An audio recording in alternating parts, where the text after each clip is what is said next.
সাম্প্রতিক বিমান দুর্ঘটনায় যান্ত্রিক ত্রুটি, নাশকতা থেকে রক্ষণাবেক্ষণের অভাব, প্রশ্ন সব নিয়ে শেষটি প্রমাণিত হলে কেন্দ্র কি দায় এড়াতে পারবে?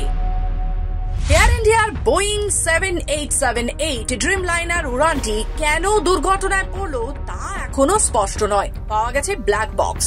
আকাশে ওড়ার মাত্র 29 সেকেন্ডের মধ্যে এবং 625 ফুট উচ্চতায় উড়ানের এইভাবে আছড়ে পড়ার ঘটনা একেবারেই বিরল। এই অল্প সময়ের মধ্যে যে বিমানটি কোনো বিস্ফোরণের ঘটনা ঘটেনি তা একেবারে স্পষ্ট।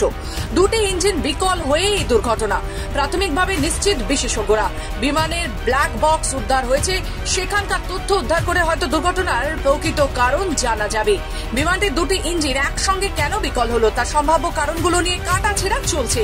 মনে করা হচ্ছিল পাখির ধাক্কাই হয়তো এমনটা ঘটেছে। তদন্ত কিছুটা এগোতেই অবশ্য বিশেষজ্ঞদের অনেকে সেই তথ্য খারিজ করেছেন। তবে টেক অফের পরের মুহূর্ত থেকে পাইলটেরা আর বিমানটিকে উপরে তুলতে পারছিল না, অর্থাৎ যে কোনো কারণেই হোক বিমানের ইঞ্জিন দুটি বন্ধ হয়ে যায়। এর পেছনে বড় ধরনের যান্ত্রিক ত্রুটি ছাড়াও রক্ষণাবেক্ষণের অভাবজনিত সমস্যা থাকতে পারে। অন্তর্ঘাত বা নাশকতার সম্ভাবনাও উড়িয়ে দেওয়া সম্পূর্ণ যাচ্ছে না। গোয়েন্দা এজেন্সিগুলো তদন্ত শুরু করেছে। আবার পাইলট বা গ্রাউন্ড ইঞ্জিনিয়ার সহ রক্ষণাবেক্ষণ কর্মীদের কোনো ভুলেও ইঞ্জিন বিকল হতে পারে। বিমানটি সকালে প্যারিস থেকে দিল্লি ফিরেই আহমেদাবাদে এসেছিল। 2 ঘন্টার মধ্যে লন্ডনের পথে যাওয়ার উদ্দেশ্যে উড়েও ছিল। 12 বছরের পুরনো বিমানকে এত অল্প সময়ের মধ্যে এভাবে ওড়ার জন্য প্রস্তুত করা গিয়েছিল কিনা তা নিয়ে উঠছে একাধিক প্রশ্ন।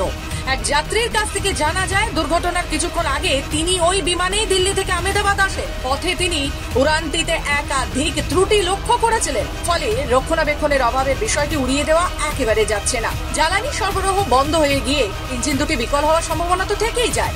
আহমেদাবাদ এয়ারপোর্টে ঠিকভাবে জ্বালানি ভরা হয়েছিল কিনা তা নিয়েও থাকছে প্রশ্ন।